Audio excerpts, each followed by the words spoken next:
Ginny and Aj would like to acknowledge the traditional owners of the land across the countries now known as Australia and the United States of America.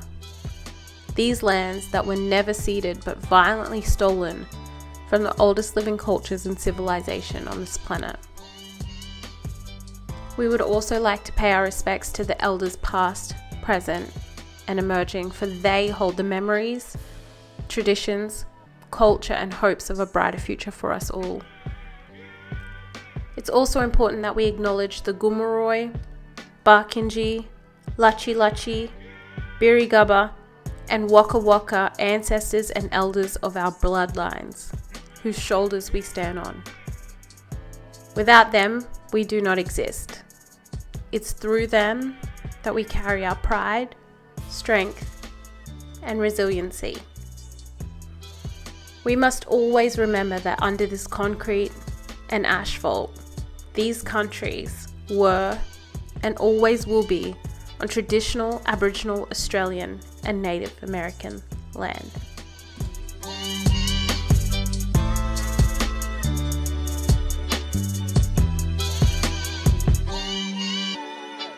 Hello, everybody. Welcome back for yet again another episode of Unapologetically Black. We are into episode number 7. It has been such an amazing journey to progress up, I guess, into this stage and area of conversation. And guys, it has been a lot of work behind the scenes, both for Ginny and I personally, to be able to establish ourselves confidently enough, holistically enough, and most importantly, truthfully enough, because a lot of these topics have called for us to be truthful. So speaking of goddamn truth, are we ready? Are you ready for episode number 7, Ginny? I'm so ready for this. So we are here to talk about none other than Australia Day. The big A. The big A, and not this big A, the other one. So big A, Ginny. What are your first, and guys, this is unprepared. These are our honest and raw reactions. What is your initial response when someone brings up Australia Day to you? It depends who it is, really. If they're a black fella, then obviously it's fine. Generally, we're going to be on the same wavelength. If it's a white fella, like I remember in previous years when people would say to me at work, "Oh, what are you doing for Australia Day?" And like that little part of that dread just waves over my face, and like being like, how do I word this in a way that's not going to offend someone? But so true. I have found that I really should be the one who's offended when people ask me this question. So true. I just try and be as honest as possible, as I possibly can. But it's never a good conversation. Like we mentioned in our last episode, this month is a horrible time to be black. Yeah, 100%. Because I think like we're building into this whole feeling of dread, anxiety. If you're have a platform like AJ or have a business like myself online, then you are going to receive comments and opinions from all types of people I've never met, never known, never had the pleasure of having a conversation with, having a go. So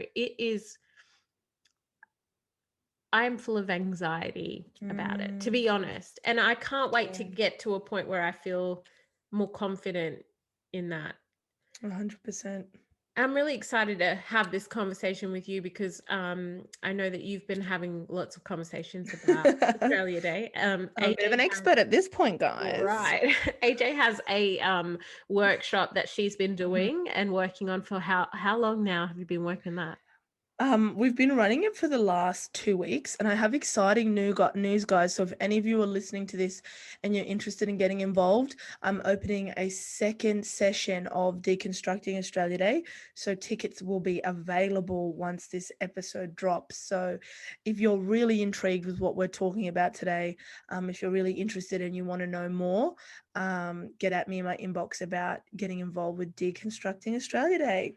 I think also as black fellas as well, like we're sort of expected to know all the answers to a lot of these questions that get get thrown at us by white fellas So true. because they don't understand our So opinions and our true. point of view. So if you're a black fella and you want to learn more about the history of Mm, Australia Day and what this really truly means historically, then I encourage you to reach out to AJ and thank you. get into it, because Mm-hmm. I'm keen actually in Yep. hearing. I'd love to learn more so that I felt more confident in Mm. having these sorts of conversations, you know? Yeah, and that's exactly the point behind Deconstructing Australia Day is for mob to come along and relearn. And I guess that's the point of today's episode is we have to stop being passive learners. We as Indigenous people have to be responsible for our own re-education. And when we talk about re-education, guys, you're not just becoming educated on something, you're becoming re-educated because you're unlearning what we've been told. So we need to understand that the lies, the fictitious narratives that have been taught to us in mainstream education are just that, fictitious. So kicking off with fictitious, I wanted to talk a bit about Australia Day. We've heard Ginny's amazing perspective around it generating anxiety, and I feel like for a lot of Indigenous people it does.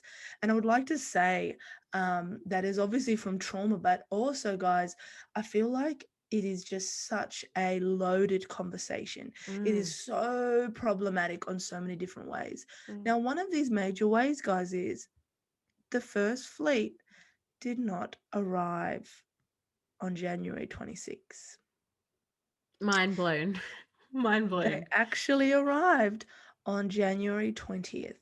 Mm, That is when they first docked and landed on our continent. The reason why we have the date the 26th is because they had to relocate from Botany Bay to Sydney Cove to find more appropriate settlement. So first of all, this yet again is a false narrative that we've been told. So you may think, oh well, it's just 6 days later, it is what it is. But let's talk about why. Let's talk about why January 26th was the number or the date that has been pushed. It mm. was pushed by the Australian Native Association. So I know what you're thinking. I know what everyone's thinking that listen to this listen to this podcast. That's gonna be black fellas. No, that was white fellas. Ginny, white people in this country call themselves Australian natives because they were born here. So when you hear this, guys, when we hear the Australian Natives Association, this is why Pauline Hanson says she's Indigenous. This is why Pauline Hanson says she's a native, because her father was one. Her Mm. father and her grandfather were counted as being natives. The Australian Natives Association established Australia Day. So white supremacists in this country, the very same people that were responsible for the white only policy, the same people that endorsed slavery or the lack of citizenships for rights for Indigenous mob, created this day. That's news to me. I had no idea about that. Mm, And again, what so important why black fellas should that's right. re-educate ourselves and relearn this, Mm-hmm. because we are, I don't think even in school we taught. No. When I was in school, we definitely weren't taught. I learned more about the spice trade and about lots of Yeah. other things that happened. Um, Never, I can't tell you a lesson at all where I No. learnt about the true history of Australia. And it's not until I got older, I think, that I was like, actually, this doesn't feel good. Like the Mm, Australia Day doesn't feel good for me. It feels very problematic, very harmful for my people in it. And I think then it's only off feelings and emotions and it's so conversations that you're true. having with, like, my grandmother or aunts and Mm, uncles and how they feel. So then I felt like I was taking on those opinions and feelings towards that. But I think, mm. like, that's a really something I never ever even knew until this one right now, you Well, mob, Ginny, that I I just didn't know that. I didn't know either. I had no idea that this date was um, pushed by the Australian Natives Association. And I find that really interesting, guys, because I knew about the Australian Natives Association. I knew that the British did not arrive on the 26th. I knew they arrived on the 20th, but I had no idea that the two were intertwined. I had no idea that the two were connected until I conducted my research. So mm, what we have to start understanding, guys, is you think you know, but you have no idea. And that is exactly what this country wants us to think, is this false sense of understanding. And I believe these are the same mechanisms that keep people thinking they know about Aboriginal people. They think they know us. They think they know what we do, what we don't do, what our homes are like, what our relationships are, what our child raising capacities are, what our livelihoods are, or not. We don't have jobs. We don't do this. We don't go to school. We don't, all these don'ts, right? They are fictitious narratives that are endorsed by this government and allowed to flourish. And I feel like so many things unearthed in Australia Day just connect back to the treatment and positioning of Aboriginal people and Torres Strait Islanders and all Torres Strait Islanders. Let me be correct. For sure. I would love to hear more myths and common misconceptions, because I know that there are a few out there. I'm here for it. And you, Mob, AJ is the person who has been spending her last few months really honing in and relearning and educating herself so that we can all benefit from this, you Mob. So I would love to hear some more misconceptions. Yeah. Let's get into it. Let's get into it because it's going to be a bit of a yarn. But again, guys, Deconstructing Australia Day tickets are available. Get in my inbox, or the link is in my bio if you want to get involved in the next round. Please do. This episode is going to drop Friday. The first class is dropping that Sunday. So please get into it. But another really important misconception around January 26th is recognizing that until the Australian Natives Association, okay, so pretty much white supremacist political party that were very, very influential during that period of our identity, that were pushing the White Australia policy, that were saying things and had banners that said keep Australia white. Meanwhile, they were oppressing and marginalizing Indigenous people by such as not allowing us to earn incomes, home loans, education, all of the above. Okay, so they were already handling us. They said no other races were able to come to this continent. So they are responsible for Australia Day for another reason.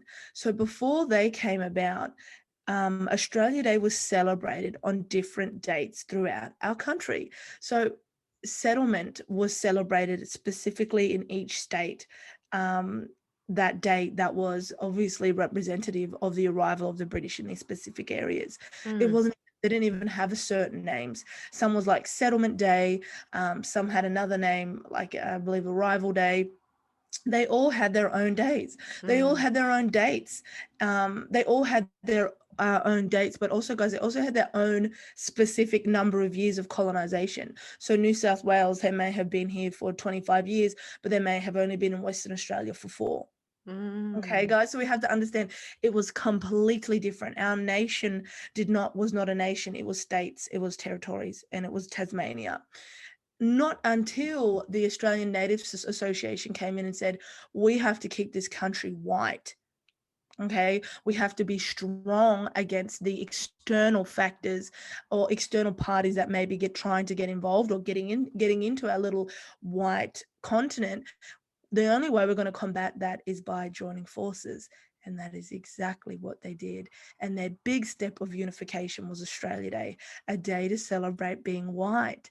So that coming together, that unification was not done out of a sense or desire to create nationhood, a sense of desire to celebrate diversity, a sense or desire to celebrate even the founding of this country, because it was a day to join in solidarity to celebrate being white, protecting and preserving this continent from people of color.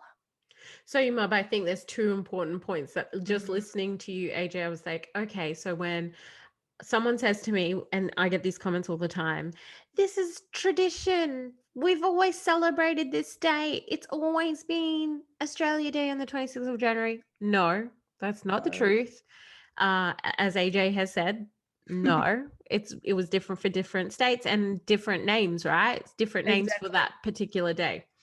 And then the second one being that Australia Day is all about diversity.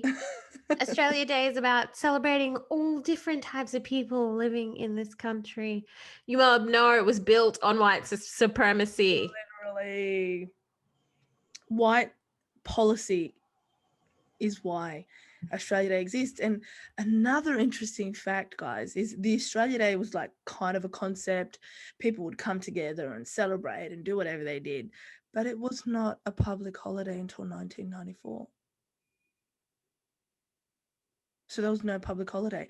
And the funnier thing is, where the tea gets hotter, honey, Australia Day wasn't even celebrated on the January 26th when the Australian Natives Association ran it. They didn't even care about January 26th. What they said is, we want it on a public holiday. It has to fall on the nearest public holiday, which could be the Monday, because they knew to get our society, Western society, capitalist society, who are so tired from working and run down, the only way to get them involved was to give them a public holiday. And that's exactly what they did. And we're still seeing the effects of that. That's why people don't want to part with the this day, because day. it's a holiday for you mob. That's exactly what people have said. Oh, I don't want to stop celebrating Australia Day because it's a public holiday. I don't want to stop celebrating Australia Day because it's penalty rates. So our history of genocide, massacre, murder, torture, rape, mutilation, child removal, all of the most worst imaginable components that come from colonization, because that's the thing. White people love to talk about colonization, but they don't like to talk about what colonization consists of. Or the part they play in it, for sure. And Ginny, exactly what you're saying is 100% valid, because you know what, guys, it's 2021, colonization is happening every day. And the fact that we have to come and talk about this day, the fact that the facts I'm telling you in 2021 is horrendous and you've never heard of them before, is indicative of colonization. So we're fighting for a holiday that's been around for 24 years, I believe. 1994. Ginny, do the dates. I'm bad at maths. I'm terrible too. But I know that we've both been alive longer than that. I was born before that. The first time it was a public holiday was when I was 2 years old. I asked my auntie, guys. So one of my older aunties, again, I've mentioned her before, Aunt Lillian, my auntie Lillian, and she is a 60-year-old woman. She was 50, sorry, she's not even 60. She was a slave. She is 60. My mom's 50. Don't ask me about dates. I forget how old I am half the damn time. She was a slave. So 4 years old, working at the hospital, no income, Sherbrooke Mission, a literal slave. 4 years old, guys, stripping and making beds in hospitals, like 4 years old. She doesn't remember it. In her black memory, nothing, never, ever, ever, ever, ever heard of Australia Day. It didn't exist. And yet again, guys, that shows how no one gave a crap about it during her day. Let's be crystal clear, because she was working in the mainstream. She never heard of it. But most importantly, it shows how alienated Black people were from it. So you expect us to for us. It was not for us. So you expect us to jump on board. You expect my Aunt Lillian and countless other Black people in this country that have lived horrific lives, such as myself, severe trauma stemming from colonization, stemming from the trauma that my parents have endured. You want me to jump on board, or you want to change a day, but you still want me to celebrate this nation, even though we have the most horrendous statistics in the world in relation to disparities between Indigenous and non-Indigenous populations. Okay. No thanks. No thanks. Let's get into another fact.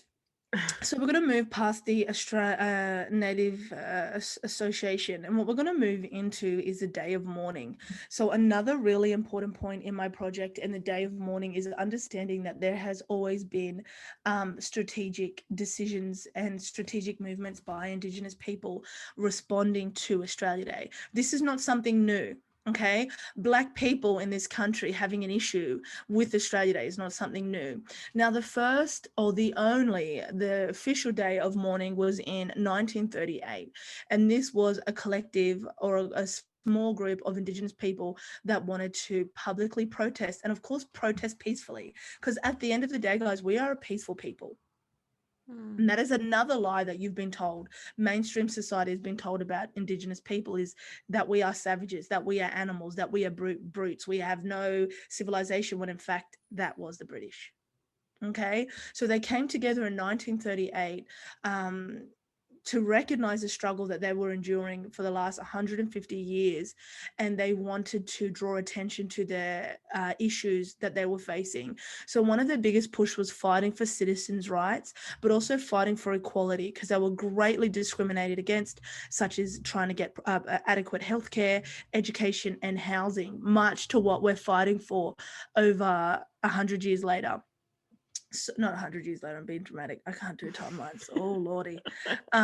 So I'm going to read you a little bit of passage from what they've stated, their official resolution that they provided. And I want to recognize that, guys, because any activist, anyone that is speaking about these issues in our contemporary society, our culture is based on looking behind us. Our culture is based on looking backwards and recognizing and appreciating the efforts of the people that came before us. And unfortunately, I just feel like that's not happening. Okay, so this is the words from the Indigenous collective that started or kicked off what we know as Survival Day in 1938. We, representing the Aborigines of Australia, assemble in conference at Australian Hall, Sydney, on the 26th of January 1938. This being the 150th anniversary of the white man's seizure of our country, hereby make protest against the callous treatment of our people by the white man during the past 150 years. And we appeal to the Australian nation of today to make new laws for the education and care of Aborigines. We ask for a new policy which will raise our people to full citizen status and equality within the community. Is that not profound? That to me is just speaks so much power into what we're going through right now, and all of the challenges we face is just, again, showing 100 years later we are still fighting for basic rights. Now, I also want to add a little bit more, which is really interesting, is the Aboriginal Progressive Association, so the APA, became an essential body for pushing for Indigenous rights and recognition during the 60s as well. And this was really spurred on by this first form of coalition or movement. Now, the Aboriginal Progressive Association was also responsible with greatly pushing for the 1967 referendum, which called for Aboriginal people to have citizenship and to be recognised in our citizen, or being able to have the capacity to have citizenship and be recognized as Australians. So yes, guys, this is the truth of our country. The fact that we had to fight for the citizenship, the fact that we had to fight to be recognized as Australians whilst never leaving the continent for the last 60,000 years. So it's fascinating to me that this is not known. It's fascinating to me that this country still wants to be celebrated, whereas little as 40 years ago, 50 years ago, we had to fight to be citizens of this country. And you guys may think, what's the point of being a citizen? If you're not a citizen, you can't get a passport. Point blank period. You ain't going nowhere. You ain't coming back. If you're not a citizen, you can't vote. And I mean, if you think of it this way, right, we currently, my biggest thing is, actually, I would love to, I have a question for you, AJ. Ask away. We're hearing, like you said, there are a lot of people right now who are speaking on this topic. I'm not going to say an issue because I just feel like it's a topic. We have a lot of blackfellas who are talking about changing the date, and that, first and foremost, I want to recognize that previous to this year, I was the sort of person who agreed that the date should be changed. I in a lot of ways, this is what white Australia does to us, is whitewashes us into thinking that we're also missing out on something that's really cool. So true, Ginny. And that Australia Day is like this amazing event that happens and we all just come together and it's like a beautiful, we celebrate diversity and we celebrate the greatness of this country built on bloodshed and genocide, by the way. But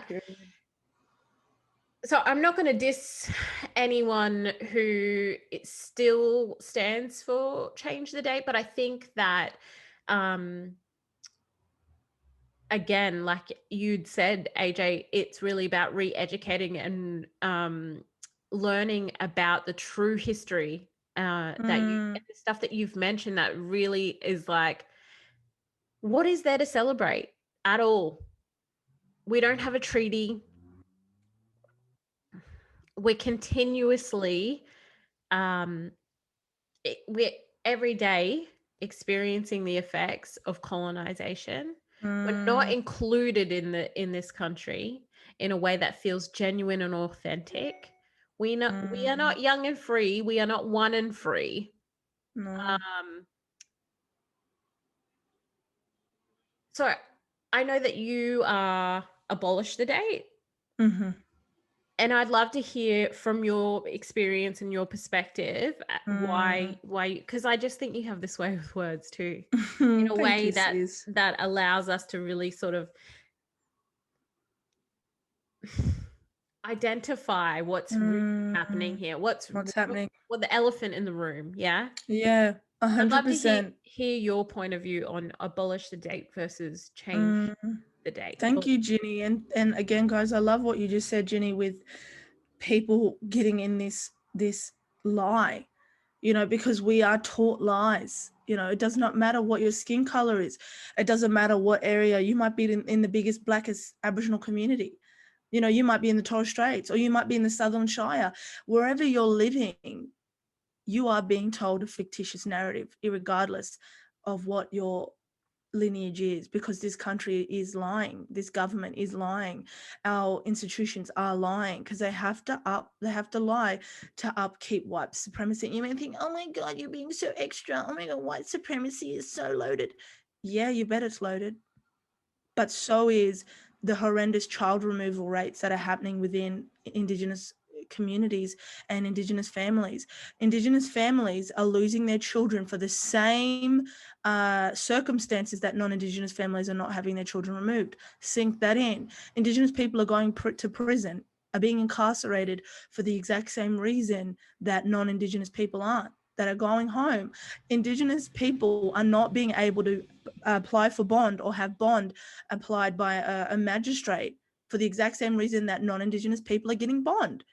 So you're going to put us in cells, but you're going to let other people walk free for the exact same crime. And this isn't hearsay, guys. This is statistical evidence. Okay.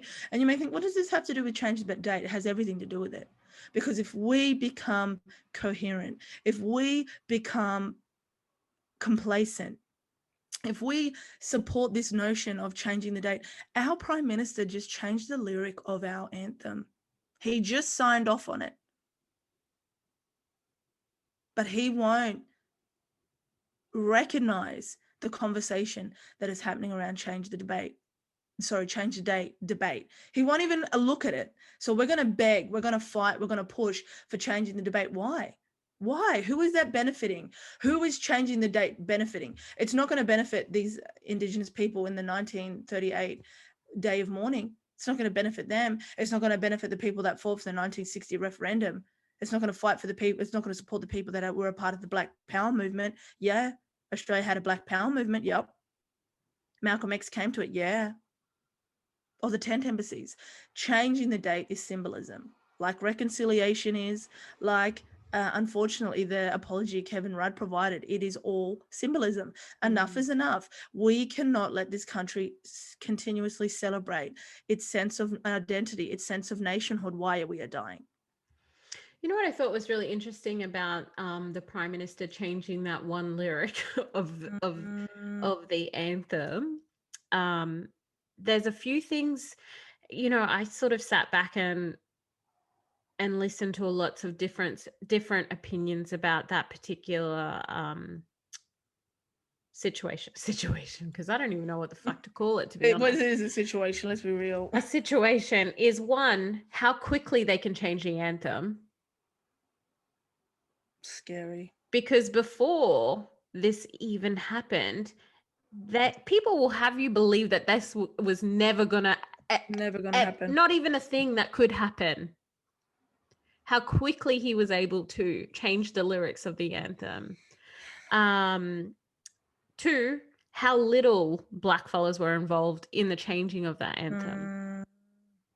3, the lack of explanation as to why he changed that word, that one word, into the word that he chose, which was one, or that was chosen was 1 and free. Where's the explanation as to why we've removed young? Because if he'd provided wider Australia with the explanation as to why that word had changed, we would have. Could you imagine? Context. Just give us context. The Give us context context. would have changed everything. Everything. At no point, and this is, you guys, this is what white Australia wants us to do, is to argue about the word rather than explore as to why it changed. Because he knows, the Prime Minister of Australia, the Prime Minister of Australia knows the context of the change of that word. We aren't all young and free. We might be dying young. That's what's happening. There is a group of people in this country who die young.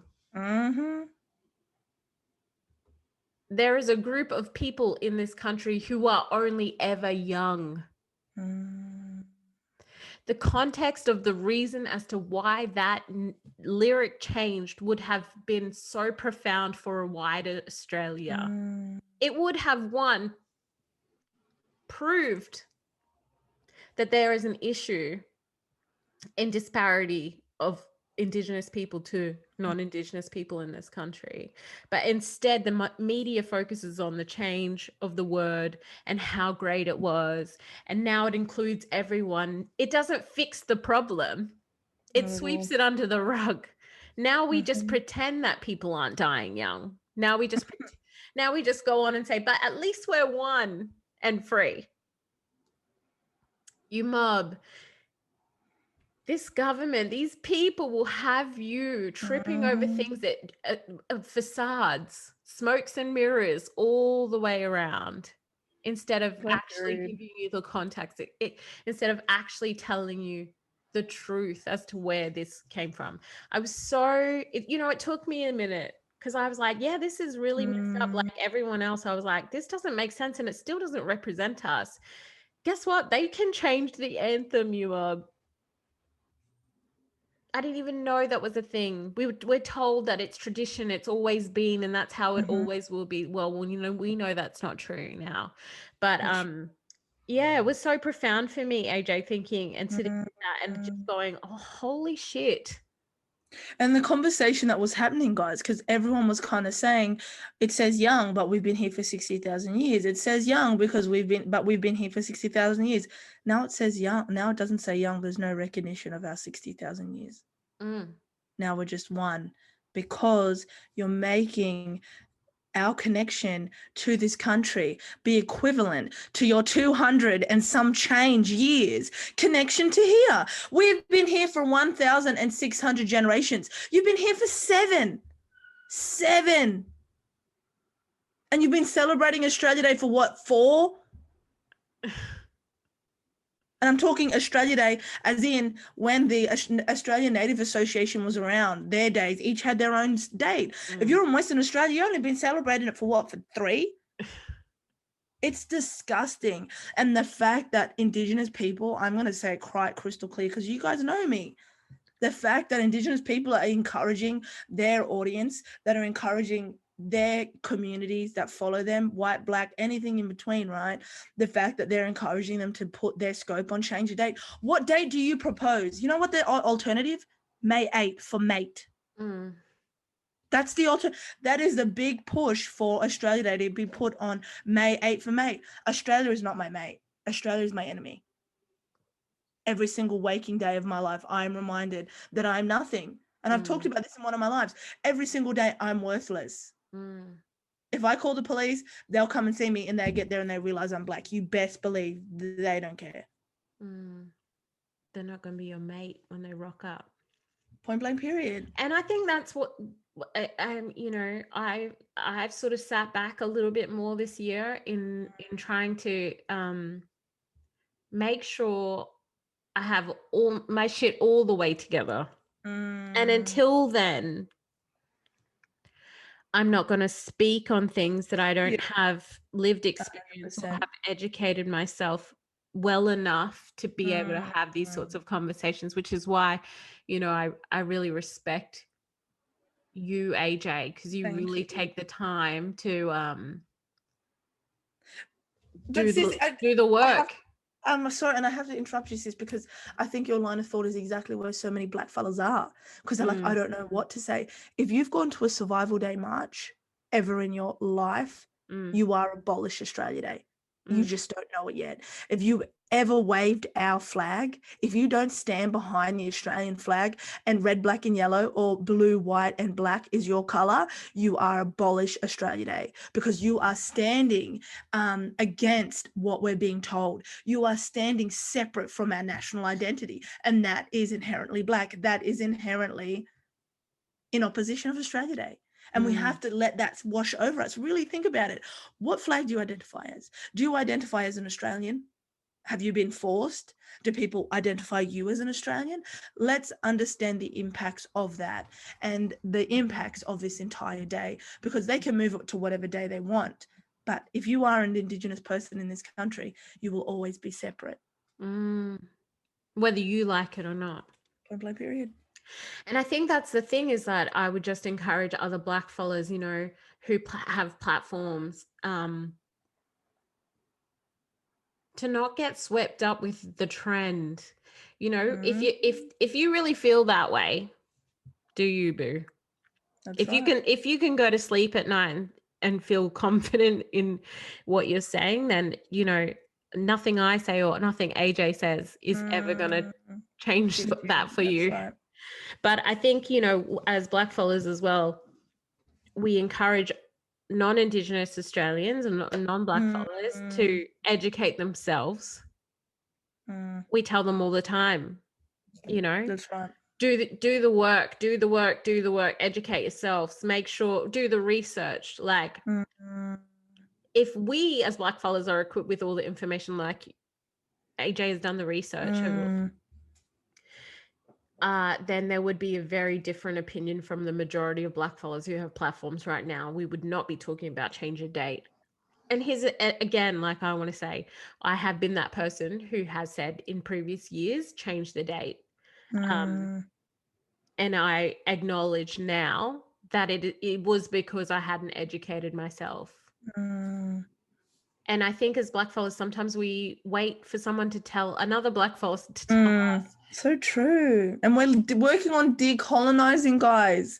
And if you're a white fella and you're getting swept up and you're like, I don't know which side to take the side that feels right for you. And even my black fellas that are listening to this, take the side that feels right for you, but you better fight for it. So if you're going to fight for changing the date, fight for it proper way. Don't be flip-flopping, because that flip-flopping is indicative that you're not 100% sold. And if you're not 100% sold behind changing the date, let me tell you something. So on January 26, 1938, there was a reenactment of Australia Day. This is how sick this country is. They wanted to reenact the day that the British arrived. Okay. Now, since when the first fleet arrived. Now, let's be crystal clear. When the first fleet arrived, there was some initial issues conflicts between the Indigenous populations at the time and the convicts. But you also have to recognize that the Indigenous people recognized that they were sick. They recognized that they needed water. And most importantly, they didn't understand what they were, coming in on these big, large white ships with white sails.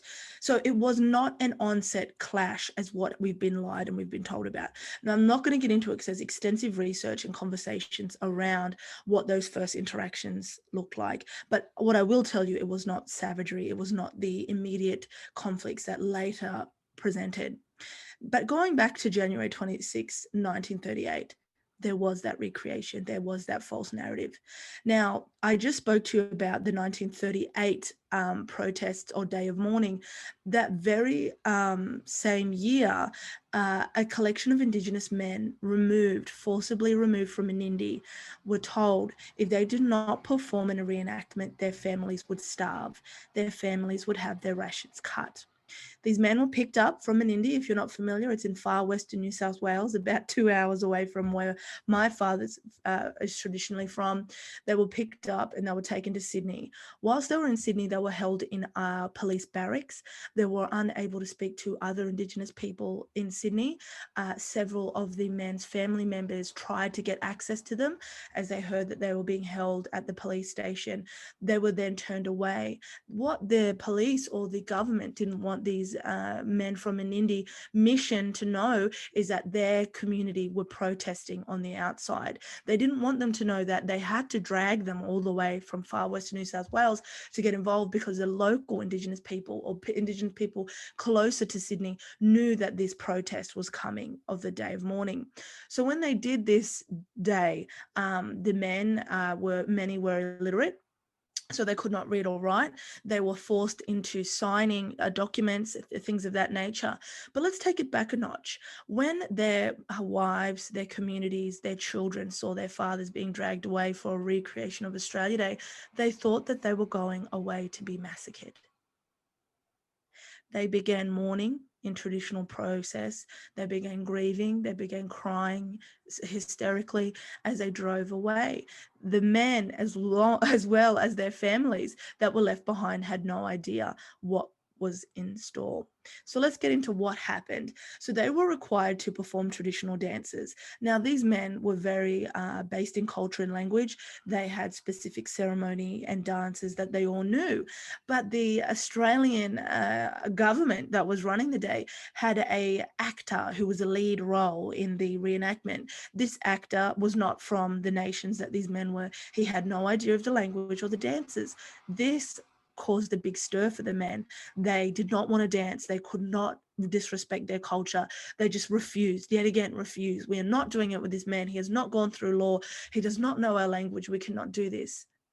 They were told, once again, if you don't do this dance, your children will starve. Your wives and families will have nothing to eat. So they were forced to dance. They were forced to perform. Now, this is a direct quote from Dr. Carmichael, who was from Menindee, and I believe it was her grandfather, one of her grandfathers, that was taken away to perform in this piece. She said when they came back, they were very quiet. It was only in the late 70s that they started to saying something about what it was like down there. We knew whatever happened down there really hurt them, and we didn't question them.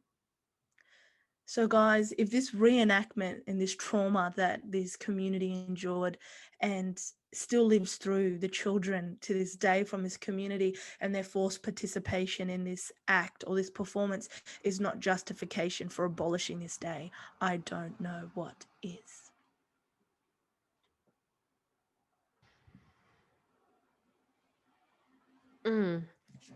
And I do want to say, guys, it's probably very emotional. The first time I read this article, I bawled and bawled and bawled.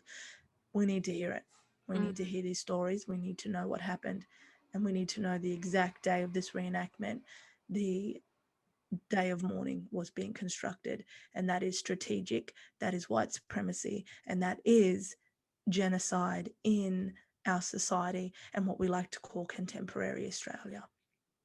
I think when you were talking about that, AJ, as well, I was just thinking like the irony of it all is that during Australia Day, even today, we're still made to reenact. It might look very different. But when mob gather down at Botany Bay or, in the coves in Sydney Cove and singing along with the national anthem or, participating in these events, we're still being used as puppets. We're still playing this role for them and used in a way.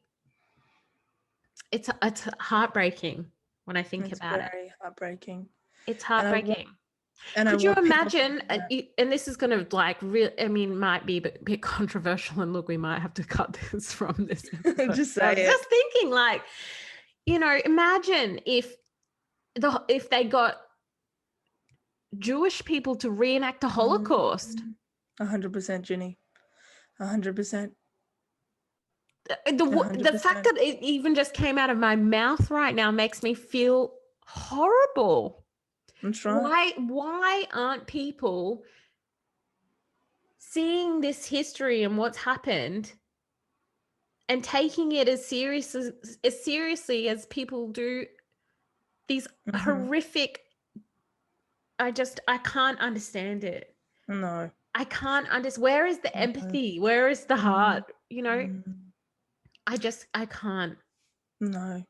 And I just want to say, guys, moving towards our final sentiments, and this is our second last episode, guys, of the season. So next week, which will be our 8th episode, will be the end of season 1 for Unapologetically Black. We are planning a month's break, but I guess this shows the weight and the importance of the work that you and I are doing, Ginny. We are not only providing you historical information, but we're also providing you raw and unfiltered reactions. This wasn't prepped. This was not planned. Ginny did not know about this, but you just saw the initial reaction of an Indigenous woman whose life's been changed. And that's what we need to keep doing, guys, is unearthing these facts. We need to keep changing our lives in relation to our history. Because there is so much power, there is so much truth, there is so much motivation, there is so much resilience in the strength of Indigenous people in this country. And it's not just for Black people, it's not just for Indigenous people, it's for everybody. Everybody that calls this country home. Let's look back at the efforts of the First Nations people that fought for their human rights, much like we're still doing today. And I would like to say that if you're celebrating Australia Day, if you want to change a date, please let me know what you're celebrating. Please let me know, because everyone wants to say change a date, we'll celebrate it on another date. But what are you celebrating? What's in celebration? Because I haven't seen not one elaborated point. The environment, that's going to shit. Education, that's problematic as fuck. It is. That's problematic as hell, because you don't know a damn thing about nothing. All you get to learn about in ancient history is Egypt or Rome. And I think that's the other thing that I was going to say is I had this discussion on one of my lives. The first time that I did a little live on my own thing, because I was just like so angry. I was so angry. This month is just a horrible month for Blackfellas. It's horrendous.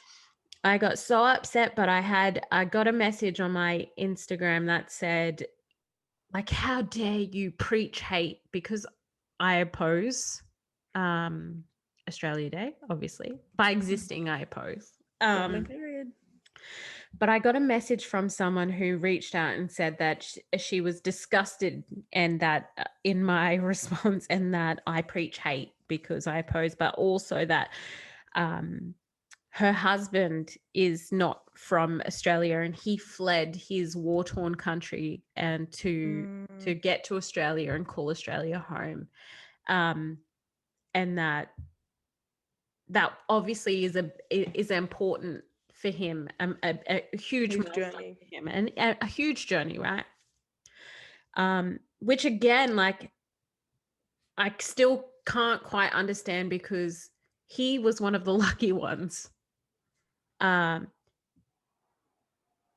people who sit there and say, I still celebrate Australia because I believe it's diverse, I believe it's a beautiful country, that we've got lots of different types of people who have come here and blah, blah, blah, and that's what Australia is today. Let me tell you something.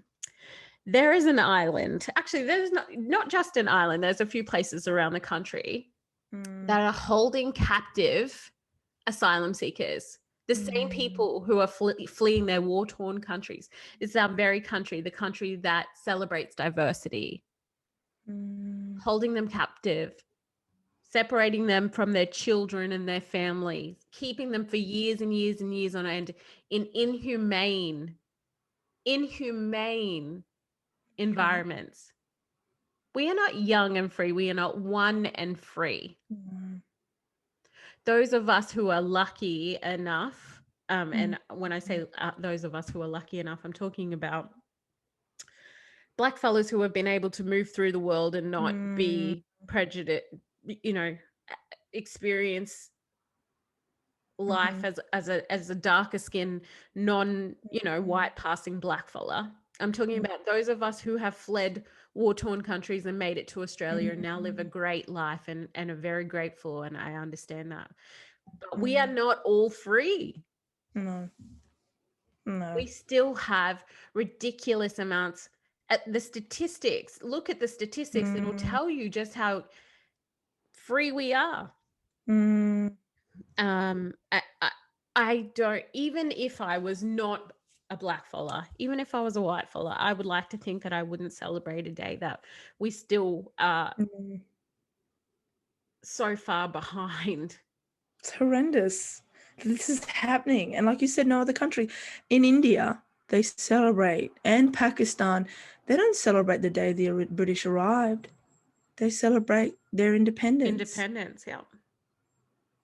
In Sierra Leone, they don't celebrate the day the British arrived. They celebrated the day they got them out. But we're expected to be coherent and complacent in celebrating the day that you arrived. It's disgusting. It's absolutely disgusting. And the thought for me that Indigenous people want to celebrate this day is horrendous. It goes against everything that we talk about. Literally. But it's also interesting, and I'm going to be real, and this is probably one of my last comments on this episode, but I'm going to be crystal clear. It's fascinating that people want to change a date for Australia Day, but they want to promote culture that Australia Day wants to destroy, wants to dismantle, wants to make your culture disappear. They want to westernize it in every single aspect. Every decade that goes by, our art has to become more abstract. Every decade that goes by, our songs have to be quicker, not as fast-paced, not as much language. We have to stick to a rhythmic beat that is compliant with white standards of acoustic evaluation and variation. Every year our speeches become shorter. Every year the acknowledgement to country is sped up. And I find that very interesting. Even with the acknowledgement of country, they want to acknowledge the country, but they don't want to acknowledge the people or the people that have passed away. Think about that. That's me for this episode, my sister. So what are you celebrating? I celebrate this day to rub it in the white man's face and every single person that calls this country home. I don't care if you haven't even been here for one generation. I don't care if you've been here for the last 4. I celebrate my survival. I will scream. I will put my colors on. I will stand at a festival. I will dance. I literally have the worst anxiety ever, guys. I cannot go to concerts. I will never. I'm like that black fellas that's in the back of the corner, but you best believe when Yavin is on and Kobe D is on stage, I am rapping. You best believe when Dobby jumps on stage, or even Last Connection, or whoever it is, I am in their crowd. I am, oh God, I'm probably gonna start crying. I am truly free. And for the rest of the year, that AJ or that Alicia goes back in the shadows because I'm not safe. I'm judged, I'm scrutinized, I'm watched, I am vilified. So that is how I celebrate. That is what I celebrate. And I encourage you all to do that, is attend alternative events held by your Aboriginal council, but also in the home, guys. So if you are looking to not support Australia Day, but it is, you know, a public holiday and you are doing what you need to do, have a barbecue. Go for a swim, go to the beach. That's fine. Do whatever you want to do. That's the difference with us. We're not expecting you to go to a goddamn church and get on your knees and pray with candles. Do what you do. Go to the beach, but take some time out to recognize. Take some time out to reflect on what we've gone through and what we're going through. And if you have kids, sit down with them and have a yarn. Talk about, you know what, this land belongs to Indigenous people, but I'm going to say belong to. I'm going to say it because we died for it. We're still dying for it. Have a yarn about that. And if you think, oh, it's too hard, it's too scary for my child, that's a privilege. Imagine being a black child. Bitch, because you best believe it. So Best believe it. I love that sentiment at the end there, AJ. Yeah. Just take a minute to acknowledge how we got here. Yeah. 100%. And it's not even just, it is all those moments, you know, prior to our generation, but even still we're seeing these effects still happening, and they will continue to happen whilst we 100%. continue to sweep under the rug the issues and the ongoing genocide of Aboriginal and Torres Strait Islander people in this country. So stick that in your back pocket and smoke it, Nagaman. And even guys, I guess I want to leave you with one last comment. My daughter, for the first time ever, okay, you guys see my mothering. I'm very strict. I'm very old school, whatever you want to call it. I don't give a damn. But I'm very strict with my child. For the first time ever, she wandered off. She wandered off in the shopping center. Now, this is our local. Ginny's eyes going real big if you listen to this via audio. You know what time it is. I was like, oh no. For the first time my daughter ever wandered off, when I grabbed her, my heart was racing. My cousin was with me, so thank God she was there. She was holding the trolley, but I grabbed her and I got down and I looked at her. I said, "You gone away like this for?" I said, "A big scary man, a big scary white man will come and grab you and take you away." That is what I just said. But it took me back to what my mum said to me. My mum used to say that to me, my sister. "You go like that, a big scary white man's going to come and get you and take you away. I'll never see you again." That is exactly what I said to my daughter. And that is generational trauma. And that is truth. Because if my child slips away from the safety of my mother, from her mother, if I slipped away from the safety of mine, you best believe a big scary white man is going to take you away. And if we continuously allow a big scary white man is going to take away everything that we've fought so hard to keep. Abolish Australia Day. Abolish it, sis. Get rid of it. It doesn't serve us. No. Woo! That was a heavy episode. Oh my Is that Lord. it, my sister? Because I'm done. She's done. Yeah, we're done. We're done. And yeah.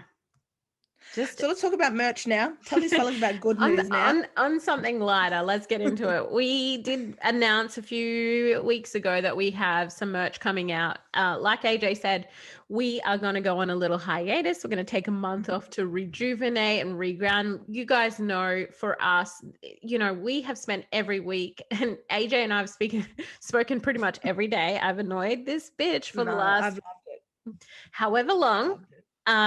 You know, Unapologetically Black has been a real love child for us. You know, I'll speak on behalf of myself. Yeah, myself. Stop it. You know, it's a love child. I wouldn't be here if it wasn't. It was. Yeah, that's true. She wouldn't. She got bigger, better things to do, your mum. But you know, Unapologetically Black has been such a an awesome thing for me. I know specifically for me being so far away from home, it's been a really great way to keep in touch and talk about things that are important to us, and talk about things that we haven't heard other people talk about. We also just need a break. We need to rejuvenate. We need to reground and come up with what our next season will look like. So that's what's in the works. We're going to take a month off to do that. And plan, which we're really excited about. And that's it, guys. Prep and prepare for season 2, because you best believe we're coming back. We're coming back harder and bigger than ever. This is grassroots. We ain't got no management. We ain't got no agent. We ain't got no competition. Competition. Certainly no competition. So we're taking the month off. But Ginny, do you want to let them know about our merch? Yeah, so we did announce a few weeks ago that we do have merch. We have a t-shirt coming out. Now, what's really cool about this is we are going to do a very limited amount of merch items. We will only ever do a certain amount. We want these to be as exclusive as possible. We will be doing 100 t-shirts. You've seen them on Instagram. You heard it. People love them. I love them. I need like 6 for myself just so I can wear them around my big face and my big forehead on it.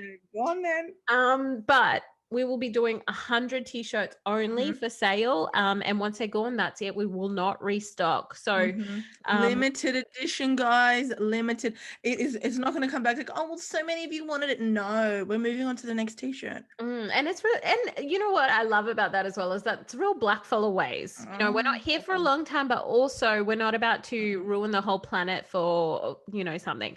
No. But we will do a limited amount and that is it. And this is our first merch item. So OG fans of Unapologetically Black, you mob will be the only ones who have this. Anyway, we will announce that over the next few days that these will be available. So you got to jump in, get in there quickly, send us a DM, send us an email, send us a message letting us know that you're keen.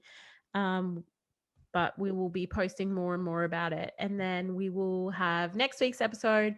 We'll have our last yarn for this season 1 and then come back bigger, better than ever. But in the meantime, hang on our every word. We love it. That's it. We have YouTube content coming your way, guys.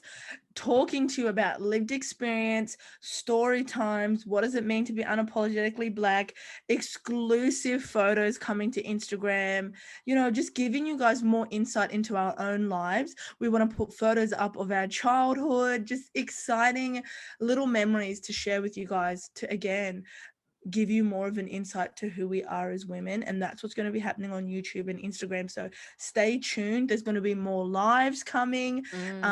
We're just so excited. One more episode left of this season, and just a quick shout out to those of you who have been riding with us from episode 1. We see you, we appreciate you, we love you. Keep riding for us, keep supporting us, keep supporting Black mob at grassroots level.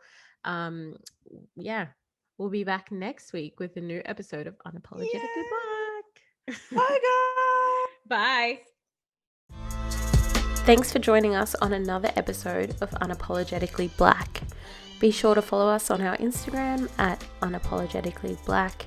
You'll find our merch, contact details, and content in the link tree of our Instagram bio. In the meantime, please share, like, and subscribe to our YouTube and podcast channels. As Black creators, we're incredibly grateful for your support. Big love, take care, and yarn next week.